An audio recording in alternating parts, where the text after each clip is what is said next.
அதிமுக பாஜக கூட்டணி அமைந்த பிறகு அதிமுக தரப்புல வந்து அதிமுக ஆட்சி அப்படின்னு சொன்னாங்க. பாஜக தரப்புல வந்து கூட்டணி ஆட்சின்னு சொன்னாங்க. அது ரெண்டுமே வந்து தப்பு இல்லை. அதாவது கூட்டணி ஆட்சி அப்படிங்கிறது தேசிய ஜனநாயக கூட்டணியின் தலைமையில் அதிமுகவின் ஆட்சி அப்படிங்கிறது தான் அர்த்தம் அதுக்கு.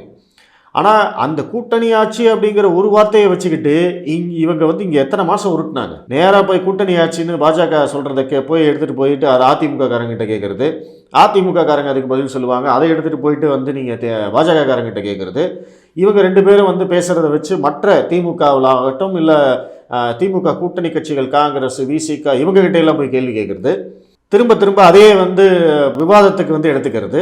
இது கூட்டணி ஆட்சின்னு சொல்கிறாங்களே அப்படின்னா வந்து பாஜக தான் வந்து ஆட்சி அமைக்க போகுதா, அதிமுக வந்து அடிமையாகி விட்டதா, அப்படி இப்படின்னு பேசிகிட்டு இருந்தாங்க. இப்போ அதே இன்னைக்கு வந்து காங்கிரஸ் வந்து ஆட்சியிலும் பங்கு அதிகாரத்திலும் பங்குன்னா அதுக்கு என்ன அர்த்தம்?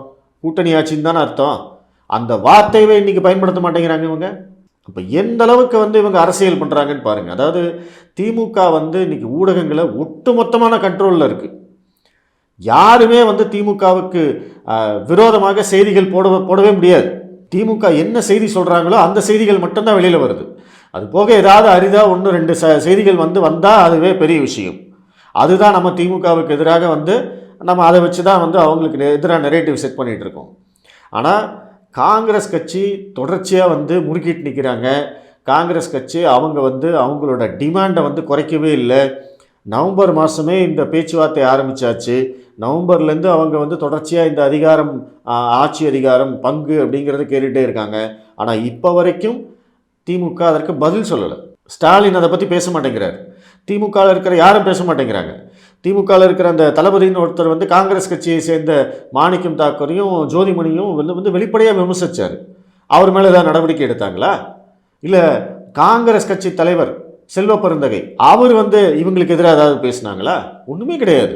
உங்கள் கட்சியை சேர்ந்த 2 எம்பிக்கள் அவங்களுக்கு எதிராக வந்து ஒருத்தர் பேசியிருக்கார், திமுக கட்சி கூட்டணி கட்சியை சேர்ந்த ஒருத்தர் பேசியிருக்காரு அப்படின்னா அவரை நீங்கள் கண்டிக்க வேண்டாமா? அவரை வந்து கண்டிக்க சொல்லி முதலமைச்சருக்கு ஒரு வேண்டுகோள் விடுக்கிறார் செல்வ பெருந்தகை. ஏன் உங்களுக்கு வாய் இல்லையா? அதாவது ரொம்ப ரொம்ப நுணுக்கமான அரசியல் இவங்க பண்ணிக்கிட்டே இருக்காங்க.